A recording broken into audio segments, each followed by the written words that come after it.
Hey, good evening. Welcome from the workshop. We thought, as I'm new to all this, we we're trying something new. So I thought, like, why not go live? A lot of people have asked a lot of questions, so here's your chance to ask them in person. I'll see if someone shows up. But yeah, we made it to the workshop. You made it to the workshop. I made it to the workshop, and so far it's been a journey. Let's see if we can get some more people online. And basically, I'm here to answer all your questions. And if nobody asks any questions, I'll just start rambling what we're planning, what the deal is, why we're doing it, and stuff like that. So, as you all know by now, I'm giving up all this to go on one little adventure.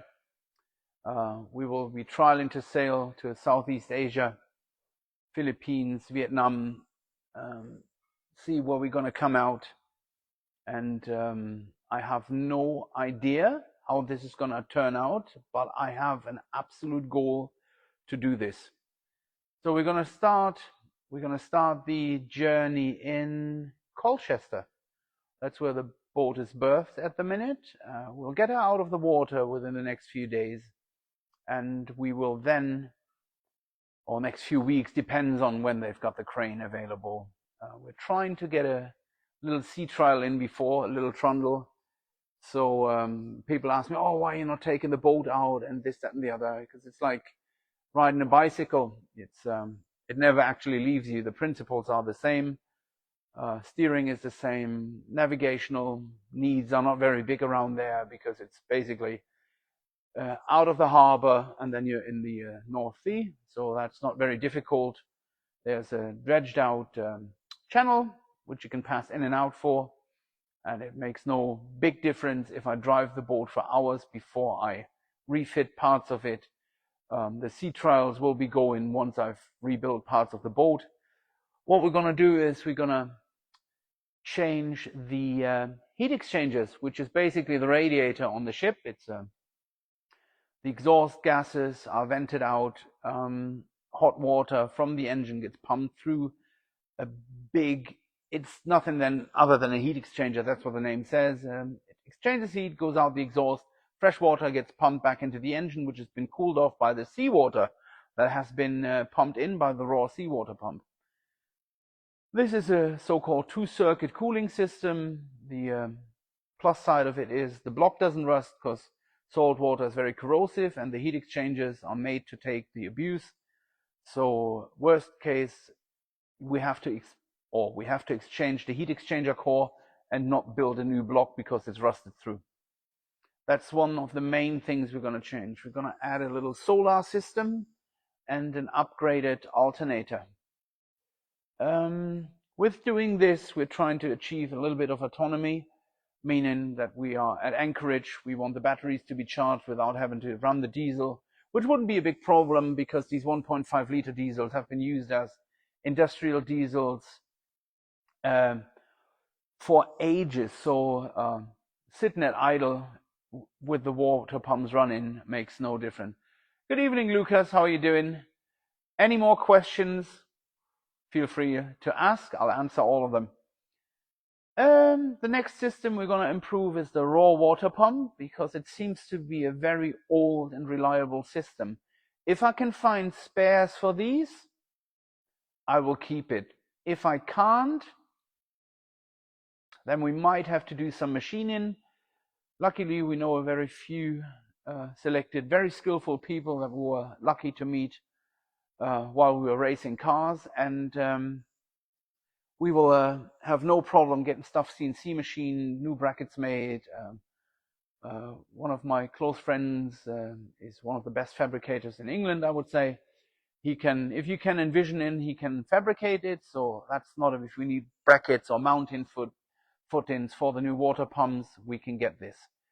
So with that being said, we have a raw water pump we're going to repair. Not repair, it seems to be perfectly working, but we will definitely have to change over the freshwater pump as well. There's obviously the engine has a water pump that's belt driven as well.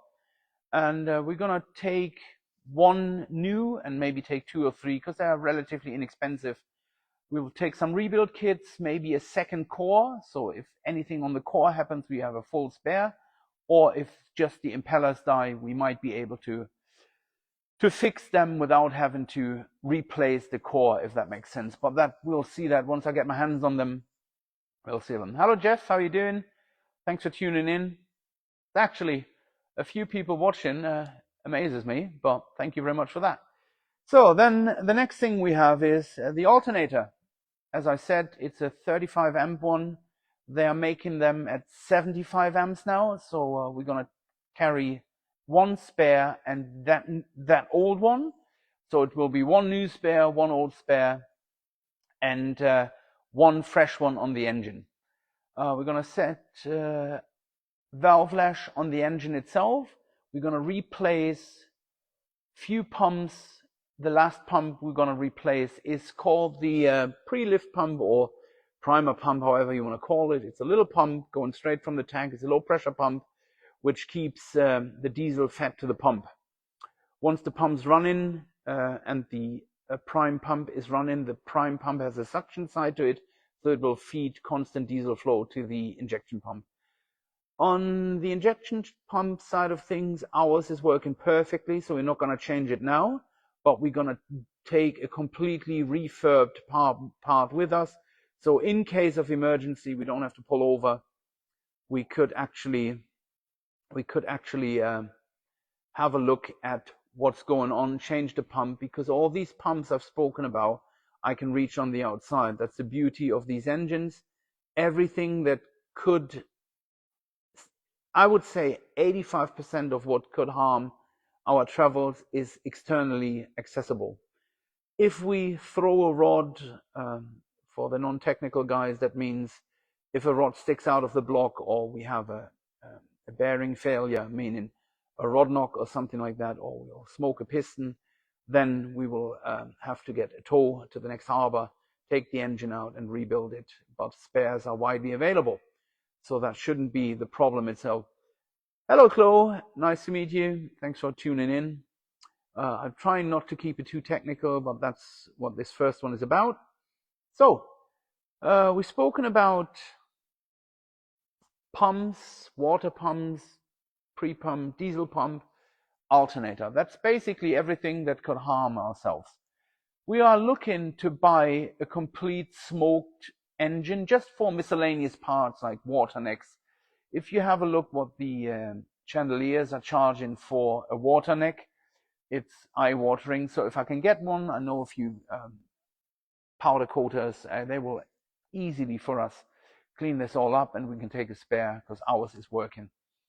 We have some derusting to do on the engine and on several components, which is as expected because we are actually having a saltwater environment, which is not very kind to any form of metal that's unprotected, but we'll get us a big brush and scratch all the rust off before that, a wire brush, and then we'll brush on some paint so it will look 10,000% better. The only thing mechanical we're going to do is we're going to set valve lash properly. Ah, moin, die Deutschen hier im Chat. Sehr gut. Sorry, that was German. A few German friends have just joined.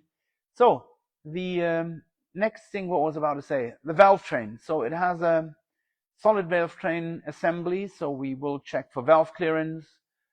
If that's all set, if I can buy an engine, I'll take a complete valve train setup with me. Maybe not springs, maybe a completely refurbed head. I'll have to be very cautious of what I take. Because at some point there's a weight break for stuff. I've calculated enough tools to fix the whole engine and the whole boat. The next thing we are looking into is steering linkage and throttle cables. From what I've seen, they have similarities with shifter cables from American automatic transmissions. That's how they look. So we'll see if we can find something in the proper length and take one or two, 3 of them, so we can cut them to size, and we will actually carry all the spares we need. Obviously, there's lots of hoses on board, and we found Jubilee clips, which we'll all be replacing because they are, even when they're stored, they're started to turn rusty. So that's not what we want. Next thing, once the boat is out of the water, we're gonna underseal the boat. I have decided against painting the boat. As a good friend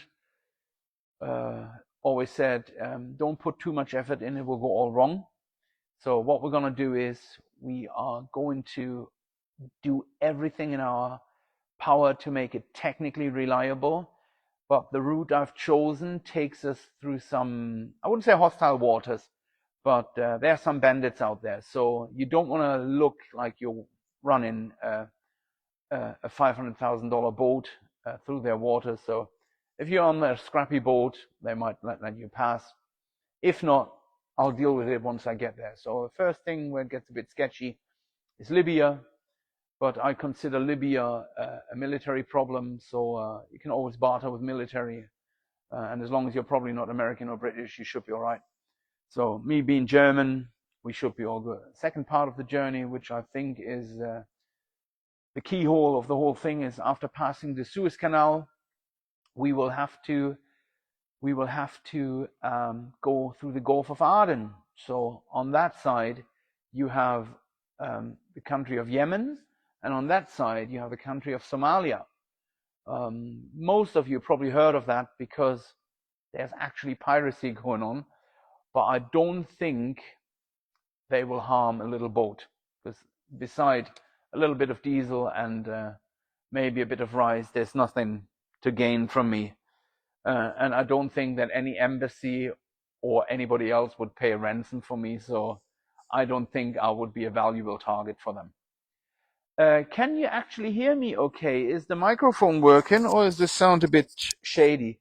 Fritz, Fritze, wenn du mir sagen könntest, ob du mich gut verstehen kannst, das ist ja auch so ein Test für mich hier, dann wäre ich dir dankbar. Sorry for switching languages. I've just tried to get in touch with one of my mates and see if he can let me know. Can you hear me okay? Put a thumbs up if you can, like if you can, so I know, okay, you can actually hear me. So we've been to what I'm gonna do to the boat. We're gonna have a painter over, like one of the hot rod artists. I see. Yeah, I can see you watching, Fritze. I can see that. So I guess you're hearing me because people are there. Oh, alles gut. Danke sehr. 10-4. Yeah, copy that.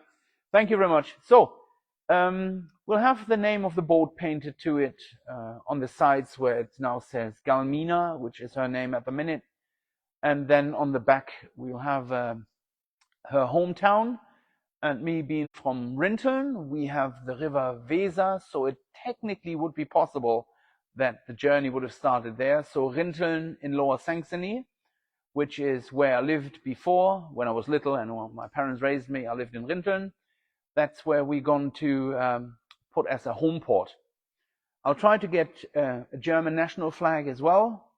So we will be sailing under the German flag, as we are obviously German. I haven't applied for a British passport yet, and I don't intend to do this because my times on these shores are limited. The next thing someone pointed out to me is like, you have no shade on the boat, meaning I've got no sunscreen. I have no shading anywhere else. And I thought like, yeah, I might be sitting in the cabin, piloting the boat. And I thought like, there's no air condition in this thing. It's probably 5 million degrees where we're heading to. So what I'm going to do is I'm going to make us a tarpaulin, like a big tarp.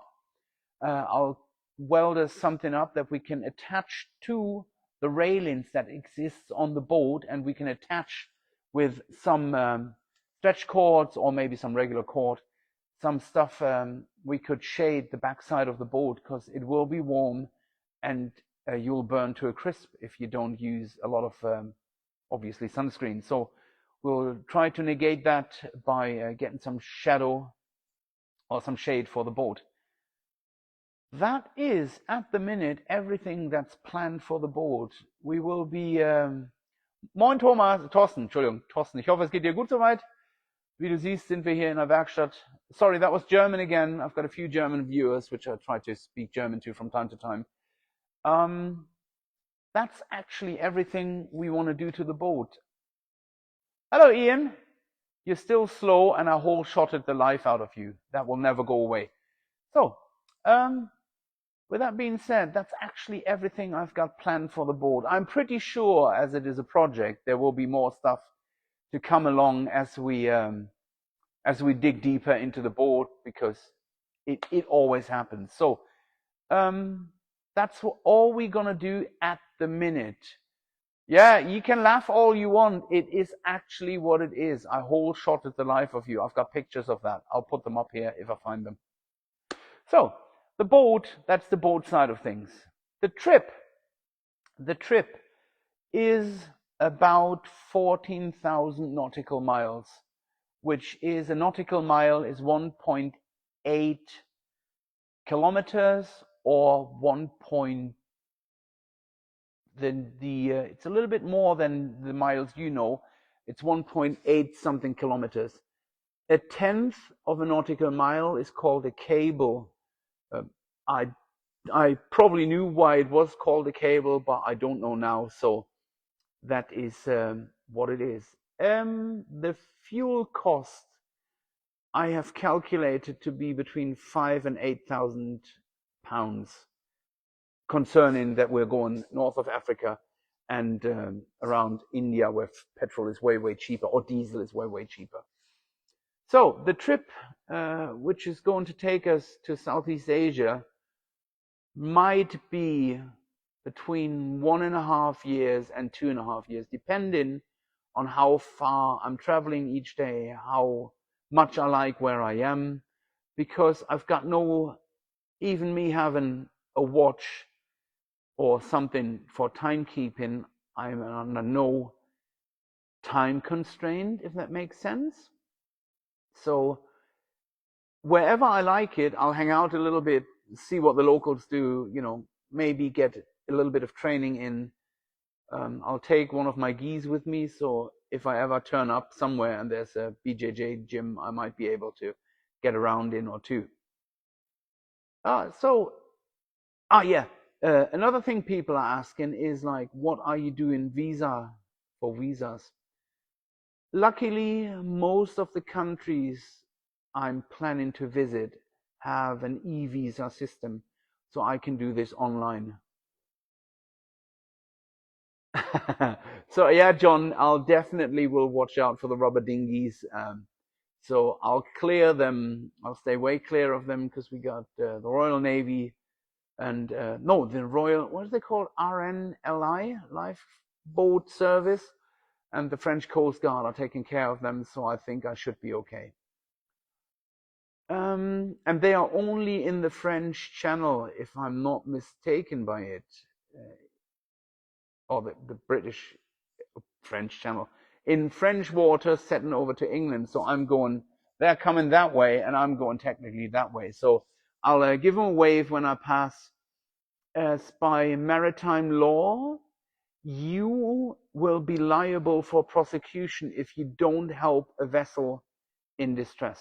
So whatever my views are on people at sea, and whatever my views are on helping them, I will help any vessel in distress. If you can remember the Costa Concordia and Captain Chetino, who rammed his monster cruise ship on the rocks, he got done for, I think, manslaughter, and a maritime court sentenced him to over 15 years in prison.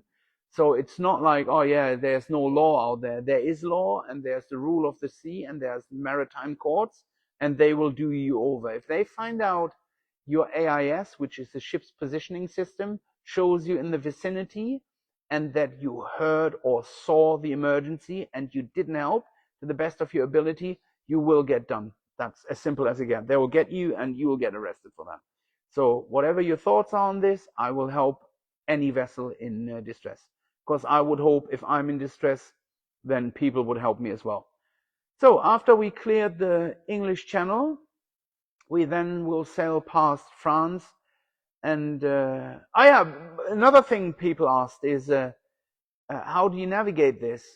Technically, you wouldn't even need charts for that, because if you know where you're heading and you know the layout of the land, you will come out at this point. It's fairly simple. So if you come out of the marina, who are you sailing with? It's me, the boat and me. So it's two of us. So it's just me. Nobody's coming with me in. So it's a trip for myself. I wanted to do this my whole adult life, being former Navy, and there was always something, because several reasons I couldn't do this. Now I can. So it's me, the boat, and myself. So back to navigation side of things. If you turn south, which is coming out the marina, turn right, so you have England on your right-hand side. Travel all along the coastline until you can see land on both sides. That's the British Channel. You hop over to the other side, and from then on, you keep the land on your left side, because it's Bay of Biscay, you're coming through Spain, north of Portugal, south of Portugal, Spain again. Then you'll turn up at a place where you can actually see land again, which is Gibraltar. You turn right there, or starboard, as the maritimers say, and you then come into the north of Africa. You turn to port eastwards and keep the land on your starboard side. That's that side. It's right. Oh, it's that side on the video. I don't know if it's mirrored. So it's the right-hand side. You'll do this for as long as you see loads of big ships at anchorage. This is Port Said, which is the entrance to the Suez Canal. This is where you get a yard broker, and you will get through the Suez Canal. If you come out to the Suez Canal, that's Egypt. You keep Egypt, you hug the coast with Egypt on your port side. Go down south, you'll turn into Saudi Arabia. After Saudi Arabia, you come around Yemen and then Oman, and then you're coming up to the Strait of Hormuz, where you can see land again on both sides of the water you're traveling on. This is where you turn to your right-hand side, meaning east. You come out and keep the country of Iran on your port side. And from then on, believe it or not, all the way, Iran, Pakistan, India, Myanmar, and all this empties into the South Asian Sea, where you can have either access to Thailand, you can travel down the Philippines, go to Bali, Indonesia, or you can travel around going up towards even China if you wish to, or Japan. So I'm undecided where I'm heading, but this is where it is. So it's actually fairly simple. If you have a rough idea where you're going, you will come out at the right place if you just stick to, because it's a coastal expedition, if you stick to the plan of what I said, keep the land on the right side or the left side, port or starboard, while you're traveling, you should actually be okay and come out in the right place. So that's actually everything I have. Do you have any questions? I'll probably do one of those once a week here, maybe every Monday evening at 9. So for next week, if you got any questions, Moin Manuel, ich hoffe es geht dir gut in Berlin. If you got any questions for next week's Live from the Swamp, or however we want to call this, just mark them up or ask me now. I've got through everything I wanted to say. We went into a bit of bold refurb, a bit where the journey's going to, a bit what we have to watch out for, and a bit of visa. I'm going to pick a topic every time I do this next time, and so it's not like a broad approach. I'll come up with one topic and just speak about that. So for the time being, it's 21:24 over here. Oh yeah, here, Ian. Okay, good question. I think I have the boat done early next year, so we can set her in the water, see how she's behaving, and I will be setting off June, July. Reason for that is I don't want to get caught in one of those spring storms in the Bay of Biscay and be at anchorage for like 3 or 4 days. So with that being said, Bay of Biscay, why is it a difficult place to maneuver for a small boat? You have the deep Atlantic coming in, and then the Bay of Biscay goes like this. It gets really shallow really quick, meaning every water that gets pushed into the bay creates monster waves. So, with that being said, I want to be halfway decent weather. The boat can take a beating, but I'm not interested in in getting my ass kicked every day and all day. So I want it to be an easy trip, as easy as it can get. What do you say? Was denn? Manuel im Urlaub, how is that possible? Why are you on holiday? We are working here. We are slaving away. Ja, Thorsten, we'll try to, schau gerne mal rein, Thorsten, würde ich mich freuen drüber. Kriegen wir aber soweit alles hin. Bis jetzt haben wir ja alles geschafft, was wir uns vorgenommen haben. So, with that being said, if there's no more questions coming in, I will close this for today. You've been listening to me for 26 minutes, which I think is plenty. And with that being said, I wish you a nice Monday evening, and I wish you a good rest of the week. And any questions, just send them, ask them next time. And thank you for being with me, and I'll see you next week. Bye-bye.